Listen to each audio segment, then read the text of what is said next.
There's your coffee. All right. Cheers. It's a little rusty. What episode number is this? I didn't even measure. This would be 2, 3. I think this is 3. Because 1 was the one we did by the fence. Yeah. That was 0. Yeah. Then we did the other one. Yep.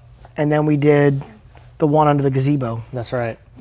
The one in the truck was 1 officially. Yep. So this would be 3. So honorable mention for this podcast. I just want to thank my buddy that I served with. Both of us served with him. His name is Luke Ford.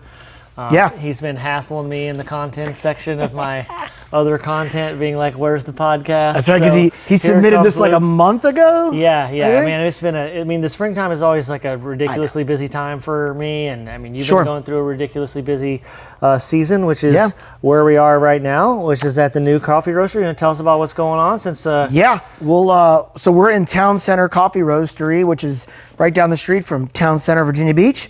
Hence the name, right? Town Center is community. We are community-based coffee roastery. We are a production facility. So you can see we're still moving in the background. There's like a tool cart, and there's the roaster, and there's pieces of things and buckets, and we're getting settled, waiting for shelving, waiting for natural gas, and all kinds of stuff. So cool spot. It's about 2,200 square feet. Full-on coffee production facility. We do white labels. We do wholesale. Restaurants, bars, coffee shops, coffee trucks. If you want your own brand, we can do that. So we do e-commerce drop shipping for people too. So Mortem Labs, which is our sponsor and my brand, that's right, is done here. We do Colony Coffee, which is a new coffee brand that just dropped, veteran owned, this past weekend for the 250th anniversary. Very cool. Awesome brand. So that is based out of Florida, but we do fulfill it here. Voyager Coffee, and the list goes on. So this is it's a cool spot, and we figured it's raining and stormy and crappy out, so why not record in here? That's right.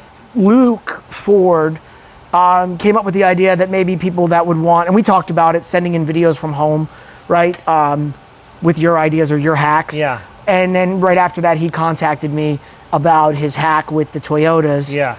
And I thought that was pretty cool, so he made the video for us. Yep. So you're going to go ahead and drop those in. That'll be dropped in there. In the edit. And so, we want to encourage the listeners and the watchers.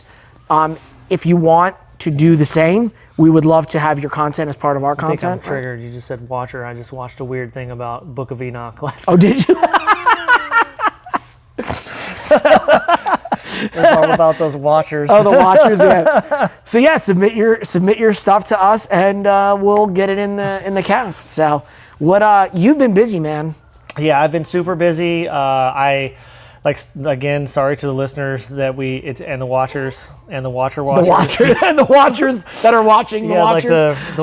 Anyways, I've been super busy, and then with the weather being ridiculous between storms and also with the heat, it's been a little bit more challenging for us to get together and film just because of that.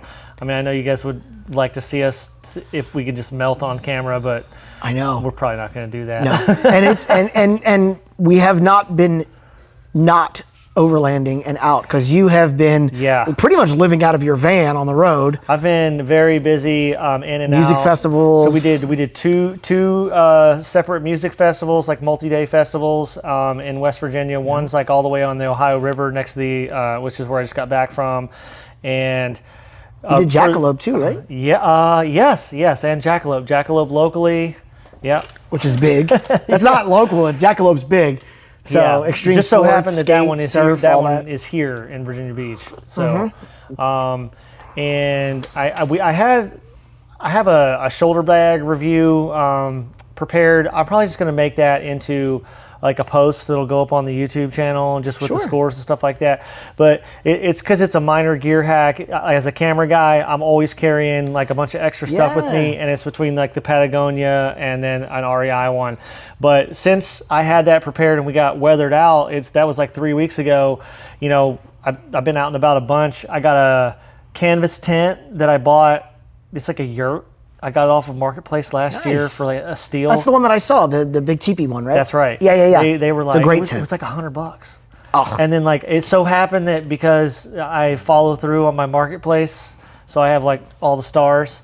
and I was just like the first one was like, yo, I'll come get it. They were like, all right, the rest of these people, like, you can have it. So I got it for a screaming deal, and I never even set it up until right before that trip. And man, I gotta say, it's pretty luxurious camping in a canvas tent. It is.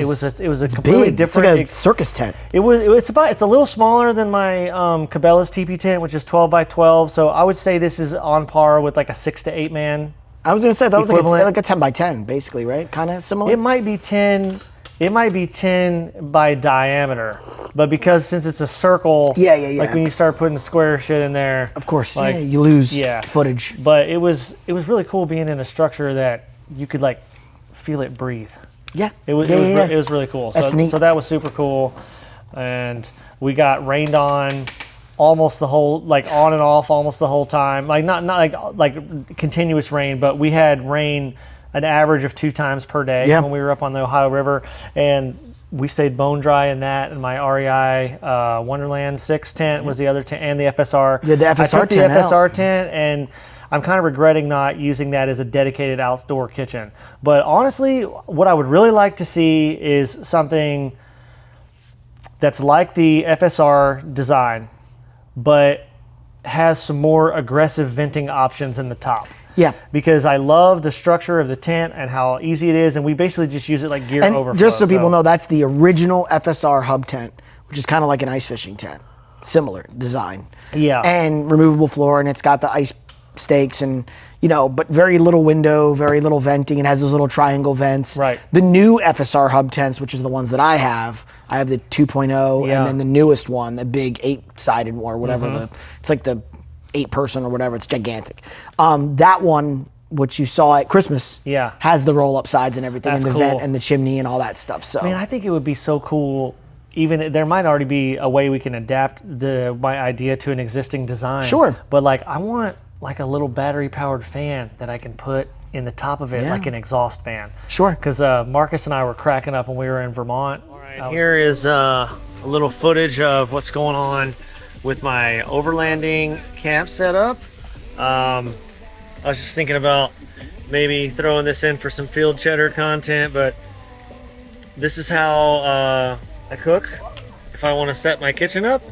This is not rehearsed. This is just all the stuff that I had inside of the actual van. I took it out of the van and set it in here, and I'm making a combination of hamburgers, and I'm using some sausage buns that are left over because I'm out of hamburger buns. And then I'm gonna stuff it with goat cheese. So I'm gonna put goat cheese inside of the bun, and then I'm gonna lay slices of the hamburger meat over top, and then cheese, other than goat cheese. I don't know, maybe some habanero Gouda, perhaps. I was in there cooking, and I was calling it my flavor sauna. Because it's just like smoke and like beef fumes are just like staying in there, billowing out, and he's like, "What are you doing in there?" And I'm like, my eyes are watering. I'm like, "This is my flavor sauna." It's a meat sauna. Sounds gross. That's funny. I've been FSR tent. I mean, my friend has Leo has a rooftop tent with them, and I've been an FSR fan for just I've been with them through their whole evolution of ground tents, and I always said, like, the ones I have now are my forever tents.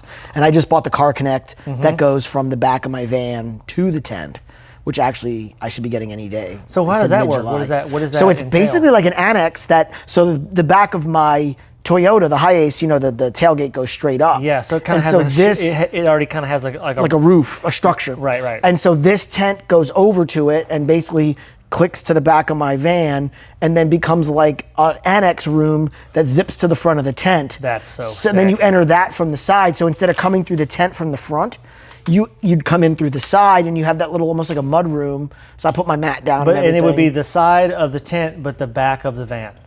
You would actually come in perpendicular to the van, because it's think of a chute. It goes perpendicular. So can you parallel to the vehicle. Is the door on the back of the van is open? Straight up, yep. And you'd be coming in the side of it because it has a zippered side door. Okay. The chute comes straight back to the tent. But you could crawl straight through the van, into the van. That's the whole point. So yes, and because the way I built the van out with my Stack Tech boxes in the back, I could leave all that back there. that's And what's so if I want to up. get something out of a drawer, I just walk through the annex to the back. I can leave the van open, and I don't have to worry about. Well, if you ever do a diesel heater for wintertime stuff, you can literally just take the duct Yep. and point it toward the tent. Yes. And or run it straight from there. Yeah, sure. yeah, that's a very cool Yeah, so it's a design. cool. That's very called the cool. Car Connect, and it's meant for any hatchback type vehicle, or if you had like an enclosed like cab truck. I never had that because my Gladiator was an open bed, so I never bought it.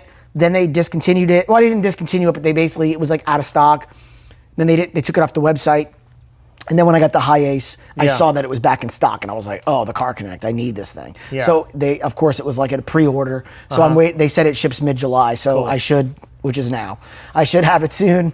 But yeah, so it's the only trip I went on was with Kyle before he went on his long road trip. We went to the Piney River, which was my first time. Piney River is incredible.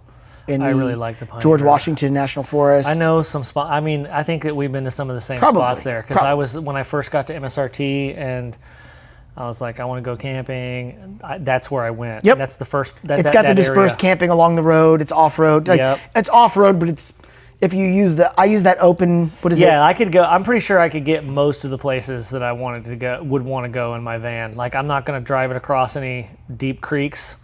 Yeah. Or if my suspension has to like articulate too much. There was people I won't do it, there was a dude. Put it this way.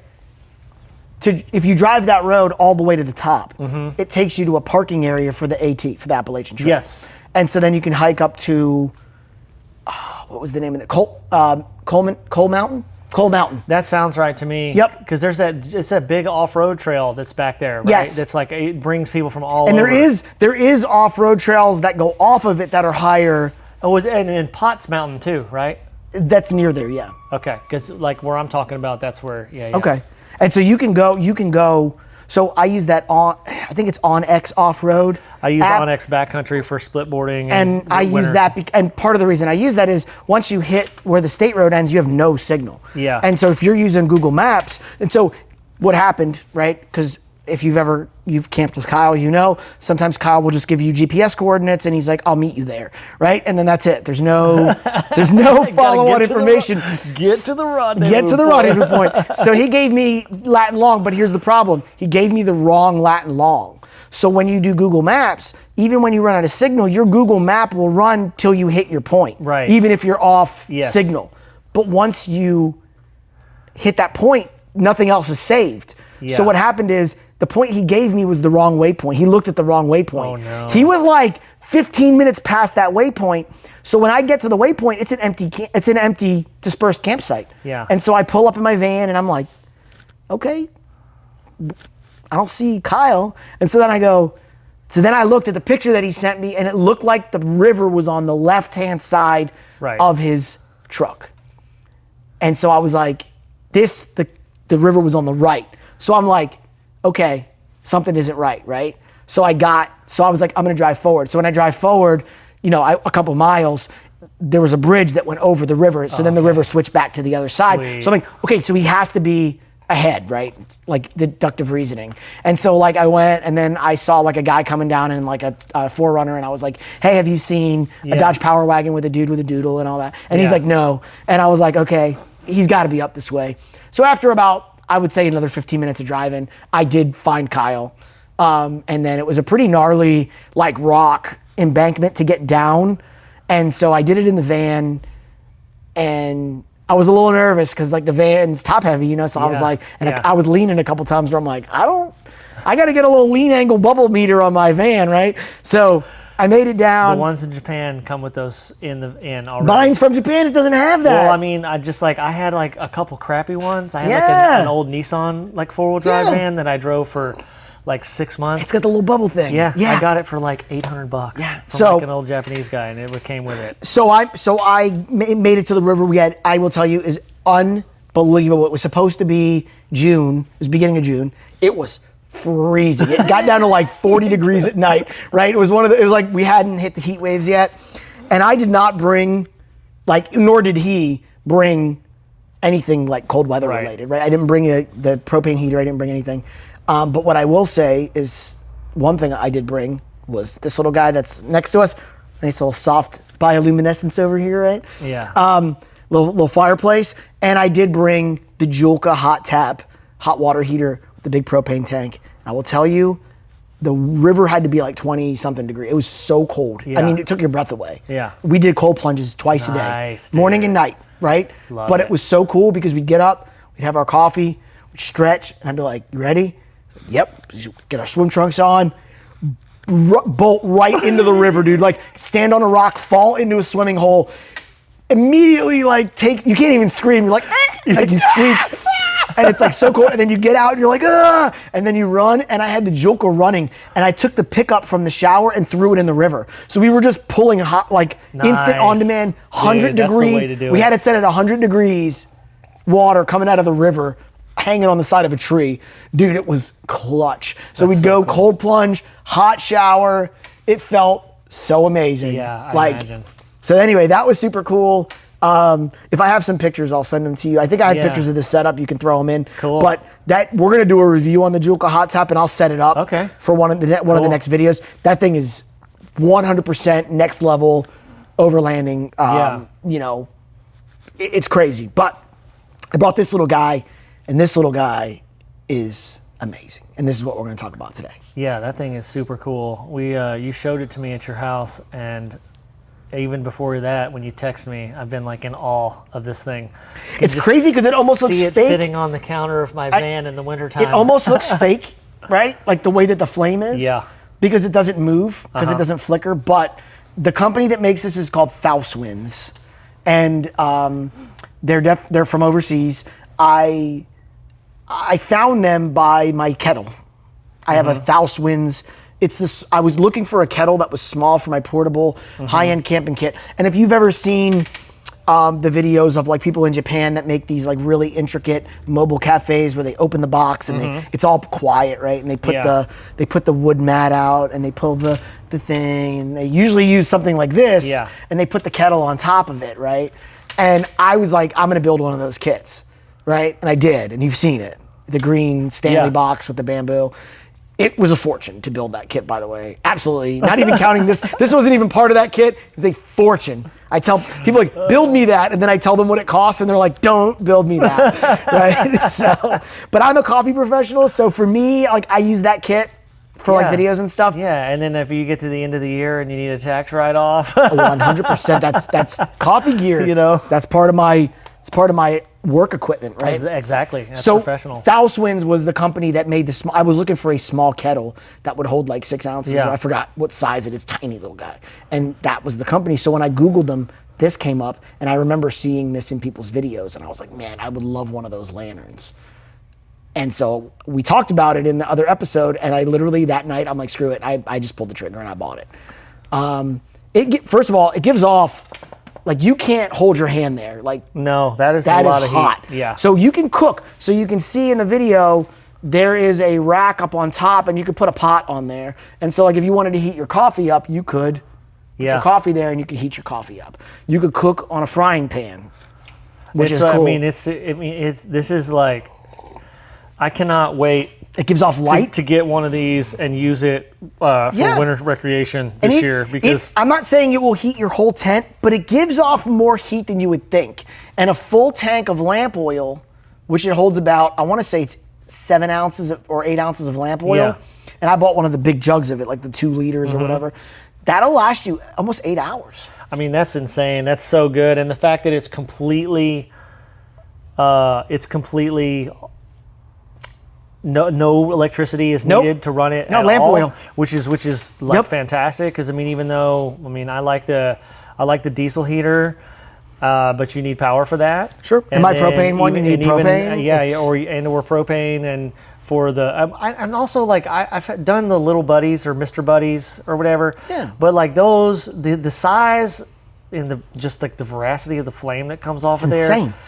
It makes me nervous that those little CO meters are not gonna like necessarily work right. So I mean, for me, I keep a smoke detector combo and CO meter like in my van all the time. I have one in my tent. Just for the and if I do tent camping and I do any kind of like in, like if I had this in my tent, CO meter, that would be going in there for sure and cracking for. I've got a nice ventilation. rechargeable one that I hang, and it does temperature. Dude, the light. I mean, the light is soothing. Oh, it's great. And even that we use this in my living room, dude. We use this in my living room at night when we're watching TV. Me and Tina will light this up and turn it on, and go ahead and just adjust the flame up and down. And so that's your wick. So you can go low, you can go high. They recommend you don't go above the pane, right? You want it to be like no more than 3/4. Okay, so that's like high right there, and then that's like. And you would go low, and so that would be like low. And if you keep turning it, it will go out. Right. And so that's really how you would blow it out. Now, don't do this because you'll burn yourself. But now, because it's been running. But this little latch here is very hot. But you can open that, and then this swings open. Nice. So you could do it that way, or there's a latch here that you could, in the latch, and you could, this whole thing tilts back. But the best way I found to light it is just a little candle lighter, like, this little. Well, it's going to make a fool out of me. We got it lit somehow. Ah, there we go. See? So, and then I just stick that in there and light the wick. Perfect. What I also like about this is, if you want to move it around, it has this really cool little handle.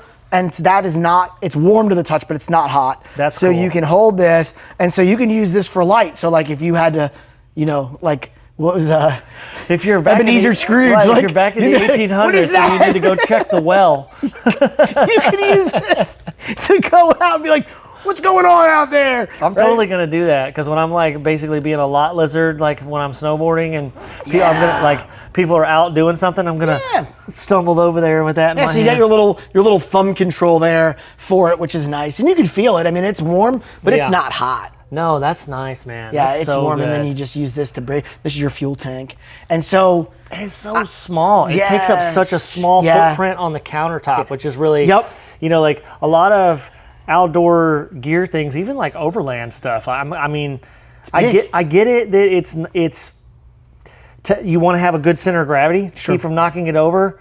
But it just seems that a lot of, I can just see the Japanese engineering in this, and I like how it's compact. And it's not easily tipped over. Right, like it doesn't tip over easy, and because all the weight's at the bottom. Even my burner that I have in the van, the one that we did, the Eureka one, I mean, it's just wide. Yep. It's just wide. I've cooked on this just to see. I put a cast iron up on top. Yeah. It will cook eggs. It will cook bacon. I do a lot of tea. It's great. This is perfect for tea, because if you sit down, you need to do a little task. You need to just like catch your breath or relax or whatever. That light is so soothing. You can just set like a metal cup on top of there for tea or coffee, and you make a single serving of tea, coffee. I boiled my Taoswin's kettle that matches. It's black. Yeah. If you notice, a lot of the Japanese camping gear is black. They're really big on presentation, which I love. I will say, like, Japanese camping gear is. It's like the high end, right? It's not even that it's high end. I feel like it's more thoughtful than American camping gear. It's more minimal, if that makes sense. Absolutely. I think I don't want to say better designed, but I want to say it's just, American camping gear, a lot of it's very bright and it's very like neon colors and crazy, and it's a lot of times over designed, if that makes sense. It's like over engineered. Well, I feel like every time if you go to camp with a group of people, like I see it at music festivals all the time, because you go to Walmart, you get the Ozark tent that ripped off all of the features from like Patagonia or whoever. Yep. They're put in there. They're not that well designed. Nope. And then the users don't set the tent up the right way. Sure. And then a little weather comes and it just gets destroyed. And like, so at the end of the event, there's like these like just piles of just casualties of the event where they just get destroyed. And I mean, in Japan, they're an island nation, and they're on top of each other. They have to do something with their trash. Absolutely. So they just don't have, I feel like they just don't have like the same kind of mindset. Well, Kyle's actually calling. Oh, nice. Dude, you should answer it. Put it on speakerphone. I will. Hold on. This is his first appearance on the podcast. Hey, Kyle. Yo, you're live, bud. We're on the podcast. We're doing the Field Cheddar podcast right now. We were just talking about you. Oh, nice. Well, my ears were burning, I guess. How are you? Good. Me and Mark are just having some coffee, and we're going over my little lantern. We were going over like a review, and I was talking about the Piney River trip and the shower that we had set up. Oh man, that thing was awesome. Yeah. So it's actually steered me towards not putting a shower when I do a van build out and just going with that, because wasting space in a van for a shower that you can just hang up in that regard is so much easier and convenient than trying to plumb, have plumbing inside of a small space like that. Yeah, absolutely. Yeah, Plus, the drain, you got to worry about the drain. And you get to make sure that you don't turn into a bitch with an inside shower because you have to do it outside. That's right. Yeah. Yep. Yeah, exactly. Yeah, You're like, man, I haven't done anything hard. Well, I needed to get a shower. I need it. Yeah. No, and the way you can be by most rivers, having, a portable power station and some propane gives you such a broader range of like being able to go places and do things and not worrying about especially if you're somewhere where it's cold and you're winter camping, you don't got to worry about water freezing or anything like that. You just put it in a river, and then you're taking a hot shower when it's 40 degrees outside. Yeah, big time. And after that cold plunge, I told him that shower was like one of the best showers I've ever had. Yeah, it was awesome. Mike, but you got to be careful telling people that we're showering together. We were not together when we showered. What? We were not together. That's not what you said a minute ago. We showered adjacent. Now that you mentioned that, And Kyle, our bathing suits were on. Yeah, you just got to choose your words real wisely when you're describing that. Yeah. Yeah, well, I told him I did creep a picture of you when I was getting my shower demo pic of you lathering up. So maybe we'll throw that one on the podcast. Yeah, I'd rather you not, but I appreciate it, but I'd rather you not. But no, it was great. It was awesome, and then the having like just hot water like that too to wash dishes and stuff. This convenience of that thing has steered me into looking at those. Just doing outdoor showers hooked up to the side of a van, or like having a little like an awning or something. It's way more convenient. Than they make the drop down. Julka makes the drop down like shower awning that drops down. It's like a booth basically that you can shower in and run your Julka to. And then they also make I've got the splitter, so it runs from the shower to the sink, and my carry case acts as a sink. So nice. We're going to do a whole review on it, and we'll demo it, right? Yeah, absolutely. Where are you, Kyle? Like, what part of the country are you? Are you calling us from a campsite right now? I'm south of Ocala, in like Lake County, Florida, so Leesburg area. Okay, I'm familiar with that area. Months. So yeah, I've been staying down here. I've actually been caregiving, being the caregiver for my grandfather for about the last month. Okay, and, cool. I'll probably be down here for about another 3 weeks or so. Just depends. And then I got to get back up to the mountains because I'm missing it way too much. Yeah, I heard that. And your trip down was like your road trip down. You went to the Highlands, and like the pictures you sent me were insane. Like the camping spots. Yeah, I was telling Mike, so Mike and I went camping on that trip, and we were in 40-degree weather at night, at the end of May, beginning of June, and I took the Blue Ridge Parkway the whole way south, and then popped out down through the Smoky Mountain National Forest, and then went all the way down through in South Carolina, and then popped out on the side of like South Carolina and North Georgia, and then came down to Florida through there. You taking pictures, Kyle? Oh yeah. What's that? He took a ton. You taking pictures? Yeah, I took a ton of pictures. I'll have to send you some from the Highland County trip. I got to tell you, man, Damascus, Virginia, right there where North Carolina, Virginia, and Tennessee meet, might be, and I've traveled a lot, as you know, Mark, that might be one of my favorite parts of the country I've seen. It looks cool. Like, it's called Highland County, and it's just beautiful. It looks like the Scottish Highlands. Cool. It looks like the Scottish Highlands. It's unbelievable. I love it. Nuts. Yeah, so I'm hoping to actually do that trip with you guys sometime in the fall time frame. Yeah, okay. We're in. Because I've really been, so my goal, Mark, is to start getting all these dispersed camping spots so that we can start sending them to people that are going camping, and we can just send them to spots where you can do dispersed camping, and there's at least, our criteria is a view or water, not just like parking in the woods somewhere. Yeah. So I like water. I've been hunting them down on. I've been using the Onyx off-road up a lot. Yeah, we talked about that too. Yeah, I use Onyx backcountry for winter recreation. So like for split boarding and all that kind of stuff. So awesome. That's sick. Hey, dude. well, I'd love to chat with you guys a little longer. I was getting ready to pull into somewhere. I catch up with you guys a little later. All right, man. I miss you guys a ton, and I'll be back by the fall so we can get fall winter camping in. All right, brother. Yeah. It's good to hear from you, Kyle. Guys, Take care, brother. I'll talk to you soon. All right, later. All right, bye. Yeah, it was good timing for him to call. Yeah, definitely.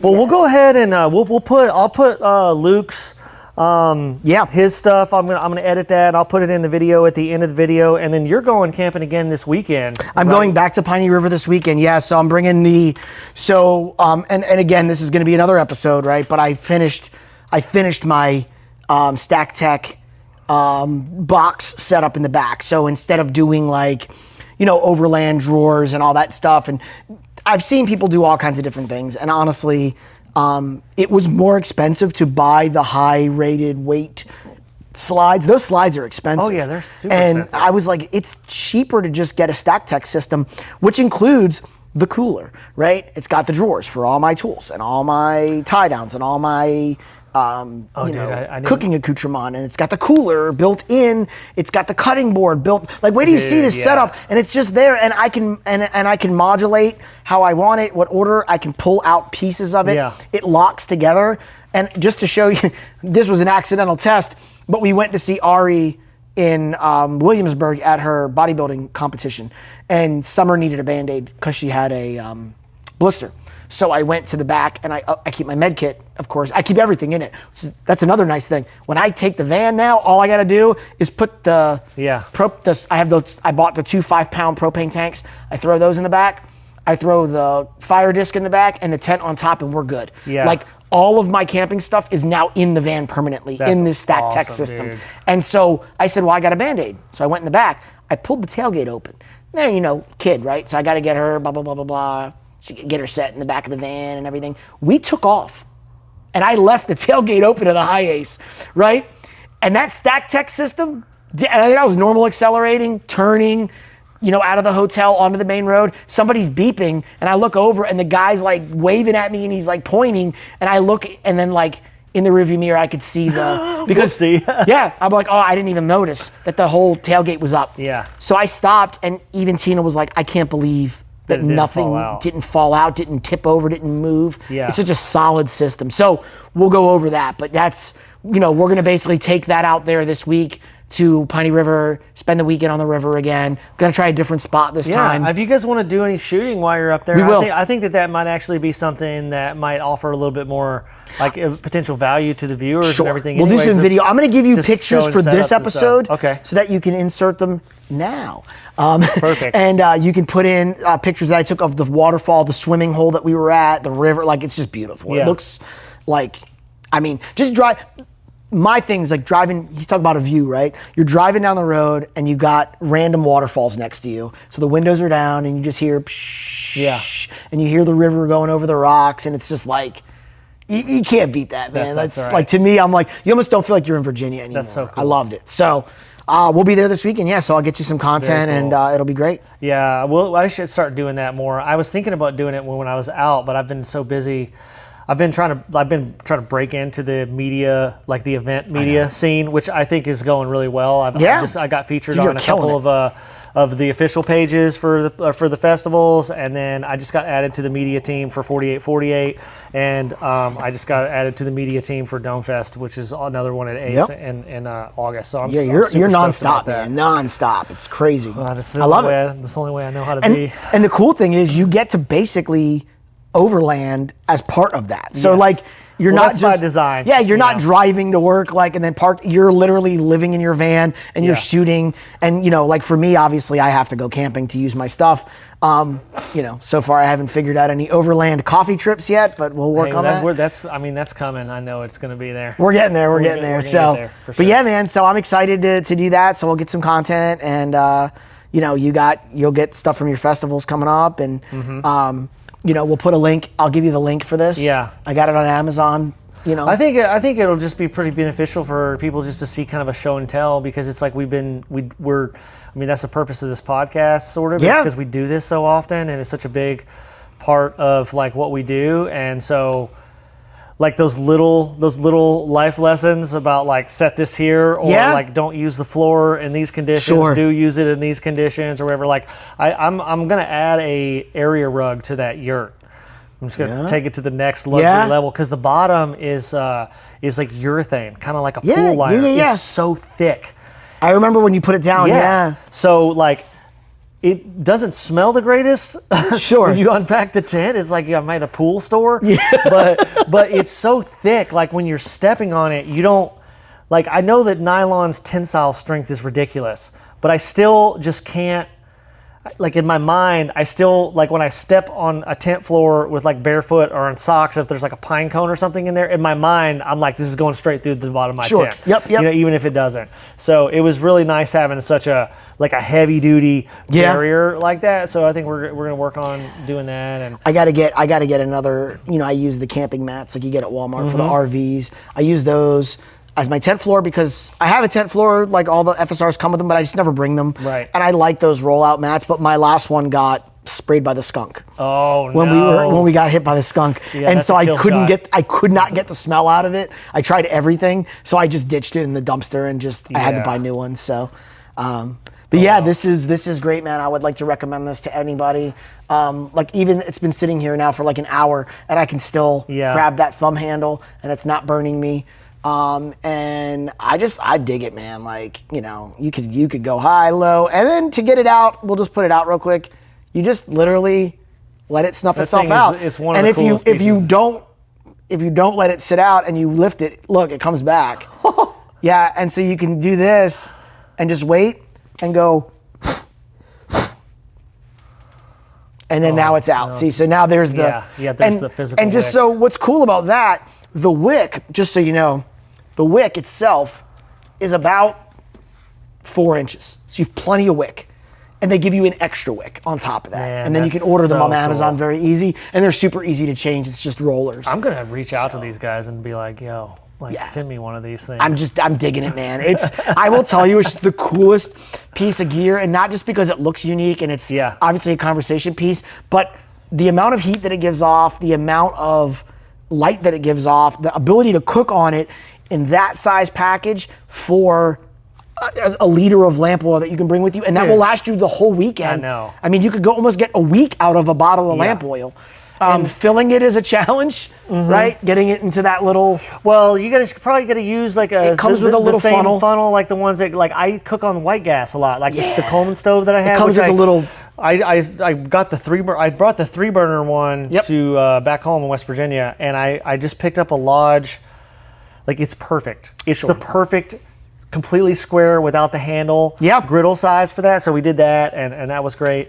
What are you doing for refrigeration and stuff like that? Are you just doing regular coolers? Yeah, because I don't do more than like 3-4 days at a time because I just don't. Like Kyle has a refrigerator. He runs that like a Dometic type refrigerator. I forgot which one he has, which brand. So like that's why I brought it up. I was just curious because I like that's what I was doing before I came over here. Is I'm on Marketplace just trolling for deals. Sure. I got these shoes, and then I bought a Vevor 2-zone 12-volt cooler freezer. I've seen those. I got it for like $100. Can't I got beat it like super cheap. Because like the other thing too is, in case anybody who's watching this doesn't know, like I mean, don't take my word for it. Do your research. But if you start looking into even the Dometics, like there's just as many people that I found that have the Dometics that are like, I don't know what's wrong with this thing. It's like it just crapped out or whatever. Just because it's got that brand name of Dometic, you pay 3 times for it. I don't trust it. Like based on how many people I found online that had a negative experience versus people who didn't. I mean, my friend Ray on TikTok Shop sells from China those freezers, same kind of thing, dual zone and everything, at like a fraction of the price, and he's had them for a long time now, and they're great. They still work. They're great. That's so a lot of the other winter recreation people, because Vevor is the same brand as my diesel heater. And so like people who are like real avid, like the ice fishermen. Sure. And like people who are camping in the backcountry, like snowmobilers and stuff a lot. They were like, I've seen them talk about it and be like, do these heaters last? And basically the consensus in the community is that the cheap Chinese ones will last about as long as the expensive European ones, but they're just cheaper to replace if something goes wrong. So they're not necessarily like not as reliable, especially if the particular models that you get, sometimes they have known issues. Like they ship with cheaper crappy fuel lines or cheaper crappy wires or connectors. So it's like, $10 at the hardware store, and now you're at the same reliability for a diesel heater that's like $120 versus one that's $1,200. Agree. So I'll let you guys know how that new cooler thing works Yeah, out. So my I'm stack tech excited for system that. has a cooler that's actually part of it. It's got a built-in Take some bottle pictures opener of and that stuff. stuff Yeah, and, and so it's actually wanna in see the that. stack of gear, and I just fill it, and that is good for me for the weekend. Cool. Right? Would I do more if I was going on like a week trip or something like that? Sure. And I have the power set up to bring a fridge. Cool. You know, I've got all the Blue Eddy packs and the batteries and the solar and all that. For me, for the weekend, I'm like a 2-3 day cooler is perfect for me. So, you know, and then of course I got all my stuff through Lowe's, and they're always running deals. And I got Father's Day discounts. And if you're a veteran, you get 10% discount. You get your discount on Lowe's. So I can tell you, for my Stack Tech stuff, I got them almost criminal prices because I got them for Father's Day, and they were blowing stuff out. Because if it sits, you know, they got to move products. So if it sits for a while, they'll mark it down. So a lot of times too, even if it's not the cooler, the way I found this whole setup, Kyle mentioned it to me. I was like, let me go to Lowe's and look. When I went to Lowe's, we grabbed the cooler and scanned it, and it scanned at like, it was like 70% off. And I was like, that has to be a mistake. And I was like, it said on the thing full price, you know, it was like 200 and something bucks. They're like, no, it's 70 something. They're moving it. It's been sitting since the holidays. They're moving it. Father's Day deal or whatever. And I was like, I'll take 2 of them. So I grabbed 2, and I ended up giving it to Leo because Leo needed a new cooler. So I was like, I'll hook him up. Dude. So yeah. So anyway, we'll do a whole piece on that. We'll actually do it in the back of the van, and I'll show it. I'm real excited to show that setup because, I mean, at the end of the day, even if you paid full price for everything, you still couldn't build a setup for that cost. Cool. That would hold all that. So. Very cool. Yep. Well, I know we got to get Summer to karate here pretty soon. Karate time, yeah. Yeah, but thanks for tuning in, guys. Sorry it took us so long in between episodes. We'll get on it. We'll try to do better in the future. Yeah, no, thanks for tuning in. Make sure you like, subscribe, YouTube. Obviously, audio will be on the Max Podcast Network. So if you're on the Max Podcast Network listening, you want to go to the Stay Fresh Media YouTube. Not only do you also get the video of this, which is good because you get to see the products, but you also get all the cool content that Mark makes, which is, I mean, so much variety. I love it. Yeah, it's kind of like it's all over the place. So you might find something that you like there. Corral of media, baby. Yeah, that's right. Something for everybody. I love it. Yeah, It's like a buffet. But no, it's cool, man. So thank you guys, and we'll be in. And thank you, Luke, for sending in our first video. Yeah, thank you, Luke. And we'll catch that. I'm not exactly sure how I'm going to format it, just because the audio is going to go to but it's going to be up there, and it'll be related to, and it'll be linked to Field Cheddar Podcast, all the content that we're talking about. And then one more shameless plug for Mike's Coffee Company, Mortem Labs. Also, if you're not a coffee person and maybe you tuned into the first part of the episode, you weren't paying super close attention. When he says that they do white label coffees, what that means is that you have no excuse to have shitty coffee wherever you are. Yeah. Because you can literally have Mike roast it. You can have your graphic designer design your label. Yep. You can come up with like whatever kind of branding that you want, and you we'll can ship literally it for have you. some of the best coffee that you could possibly get. So literally, like, I'm working on a celebrity coffee right now. Yeah. Which we'll release later when it's done, but it, you know, and it's for somebody on the West Coast. And again, we're drop shipping it out of here in Virginia Beach. So literally, like, you could be in Oklahoma, you could be in Alaska, and you're like, I want to come up with a coffee brand. We will make that happen for you. And that's what we're trying to do, is now bring something that most people would think, I have a great idea for a coffee brand. How do I make that happen? We will make it happen for you. We've done it. We've built brands. We have the experience. We have the equipment. All you got to do is marry it up with your idea. We'll do contracts. It'll be, everybody's protected. Your artwork's protected. Your brand's protected, and you'll have the best coffee to go with your great idea. Perfect. Cool deal. All right. All right. Thanks, guys. See you next time. All right.